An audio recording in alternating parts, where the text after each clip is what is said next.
Qu'est-ce que je vais devenir sans approvisionnement de points? J'ai utilisé tout ce qui me restait hier. Après que Chabashira Sensei ait quitté la salle, toute la classe était en émoi et le brouhaha a repris. Pour les points, admettons. Mais ça n'explique toujours pas pourquoi j'étais placé en classe D, s'exclama Yukimura, frustré et bouillonnant. Est-ce que ça signifie que nous n'aurons pas l'université de nos rêves finalement? À quoi ça sert de s'être donné la peine d'être ici? Dans ce cas, je me demande si Chai-chan Sensei me déteste. Les élèves ne pouvaient pas cacher leur confusion ultime. Je comprends votre panique, mais reprenons notre calme. Hirata prit les choses en main et tenta de contenir la situation de crise qui se profilait. Et comment est-ce qu'on devrait se calmer dans cette situation? Ça ne te fait rien d'être dans la classe de délaissés pour compte? Même si je te dis que ça me fait quelque chose, ce ne serait pas mieux qu'on s'entraide pour s'en sortir? S'en sortir? Déjà, pour commencer, je vomis sur ce système de hiérarchie des classes. Je te comprends totalement, mais disserter là-dessus et s'apitoyer sur ton sort ne te sera d'aucun secours. Hein? Répète un peu.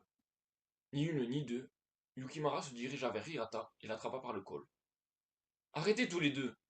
D'accord. La prof a certainement fait exprès de nous bousculer un peu pour nous motiver. Vous ne croyez pas? Kushida entra en scène. Elle réussit à les séparer et prit délicatement le poing préparé de Yukimura dans sa main. Ce dernier s'est bien entendu retenu une fois, quand elle s'est reposa, et reculé en arrière. Et puis, ça ne fait qu'un mois qu'on a commencé les cours, comme l'a dit Hirata-kun. Ça serait mieux d'essayer de s'accrocher. Est-ce juste ou non? Non, certainement, je ne dis pas que c'est fou, mais la colère de Yukimura semblait déjà s'être évaporée. Kushida lança un petit regard bienveillant à l'ensemble de la classe D, espérant avoir le soutien de tous. C'est vrai, on ne devrait pas s'exciter. Yukimura et Hirata n'ont pas à se battre. Désolé, je me suis un peu emporté là. Ne t'en fais pas, j'aurais peut-être dû faire plus attention à mes mots. Une intervention de Kushida Kikyu, et la hache de guerre s'était proprement enterrée. Pendant ce temps, je sortis mon téléphone et pris en photo la feuille des points par classe. Le remarquant, Orikita me regarda d'un air étonné. Qu'est-ce que tu fais? Je n'ai toujours pas réussi à comprendre les spécificités d'attribution des points. D'ailleurs, tu n'aurais pas pris quelques notes par hasard? Si j'arrive à trouver à combien de points perdus correspondent les retards et les bavardages, ça nous permettrait de prendre quelques mesures déjà. Tu ne crois pas que ça va être difficile de faire des calculs avec aussi peu d'informations, et quand bien même tu arriveras à résoudre cette énigme? Le problème de fond ne serait pas résolu. Je veux dire, tout le monde est toujours en retard et parle continuellement pendant les cours. Ce que me disait Roqueta était juste. Tirer des conclusions d'une information aussi réduite me paraissait difficile. Toutefois, elle avait l'air différente. Où était donc passé ce sang-froid légendaire? Es-tu également venu dans cette école pour viser l'université? Pourquoi cette question? C'est juste que tu avais l'air vraiment choqué quand la prof nous a expliqué en quoi consistaient vraiment les classes à aider. Je suppose que ça n'a laissé personne indifférent, non? Même si on avait eu un début d'explication le premier jour, au final ça restait assez inattendu, comme une tournure des événements. Oui, ça se comprenait. Les gens en classe B et C ont sûrement dû tomber de haut également. En fait, tout le monde à part la classe A sont considérés comme élèves de seconde zone. Augmenter le rang de sa classe sonnait comme le mot d'ordre dans cette école. Avant de penser à augmenter de rang, on devrait travailler pour grappiller des points. Les points ne sont que le résultat de l'effort de classe. N'en avoir aucun n'affectera pas notre vie étudiante, dans la mesure où l'on peut avoir un paquet de choses gratuites ici, me rétorqua-t-elle. Même si tu dis ça, je n'aimerais pas être à la place de ceux qui ont dépensé tous leurs points. N'affectera pas notre vie étudiante, hein. Ce n'était effectivement pas un problème pour ceux qui pouvaient se contenter du strict minimum. Cela impliquait toutefois de faire une croix sur tout ce qui nécessitait des points, comme les loisirs et divertissements. Ne même pas pouvoir se faire plaisir une seule fois paraissait vraisemblablement être un très cruel mode de vie sur le long terme. Le mois dernier, combien de points as-tu utilisé en Okuchi-kun? Ah, ce que j'ai utilisé? 20 000 et des poussières, il me semble. Les élèves ayant tout dépensé étaient dans le pétrin, comme Yamuchi, qui panique depuis tout à l'heure. Ike avait également tout utilisé. Même si c'est regrettable, ils payent les conséquences de leurs actes. Elle n'avait pas tout à fait tort. Dépasser la totalité de ces 5000 points à un mois était franchement inconscient. On s'est emporté devant autant d'argent. C'était la première fois. 100 000 points par mois, cela paraissait trop beau pour être vrai. Pourtant, tout le monde a choisi de faire un déni et de suivre ses passions. Tout le monde.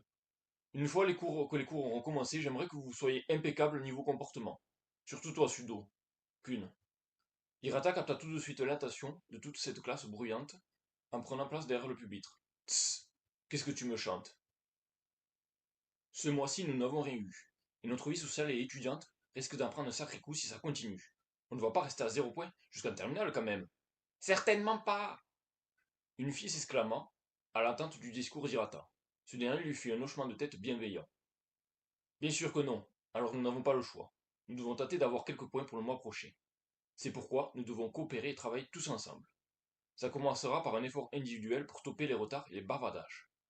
Et je ne parle pas des téléphones en cours. Hein? Et pourquoi on devrait t'écouter?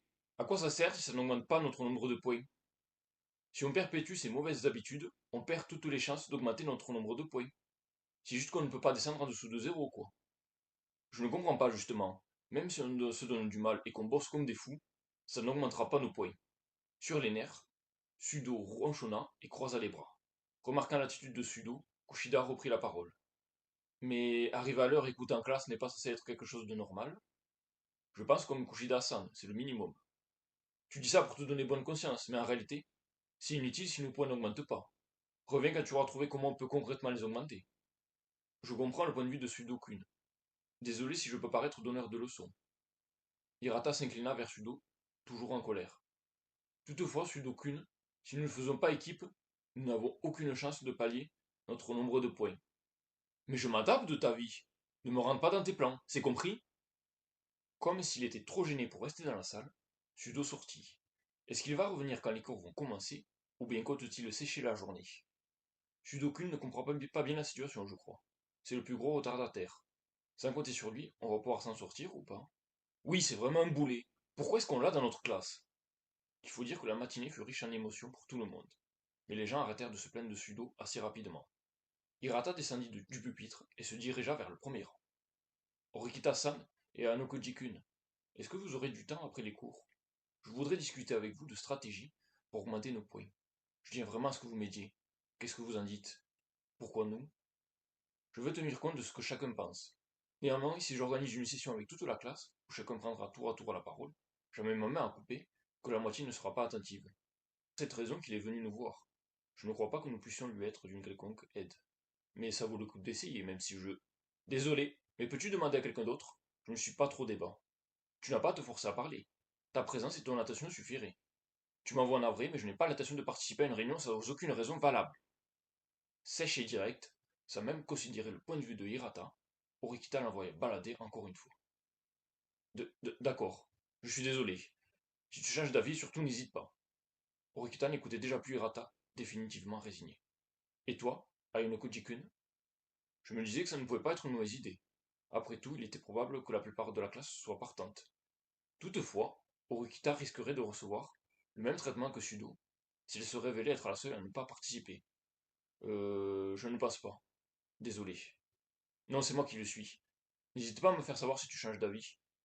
Hirata avait sûrement compris mon refus, vu que je ne l'avais même pas rejeté catégoriquement comme Orikita. Maintenant que la discussion était terminée, Orikita commença à se préparer pour le cours suivant. Wow, Hirata est quand même génial. Il a réussi à avoir l'attention de tout le monde malgré l'ambiance dépressive. C'est une manière de voir les choses. Si tu es bon pour résoudre les problèmes avec ton éloquence, alors tout ira bien. Mais dans le cas contraire, si quelqu'un qui ne sait pas s'exprimer essaie de persuader les gens, alors ce sera le grabuge général qui l'attend. Mais je n'arrive tout simplement pas à me résoudre à accepter la situation. Comment ça, accepter la situation? Qu'est-ce que tu veux dire?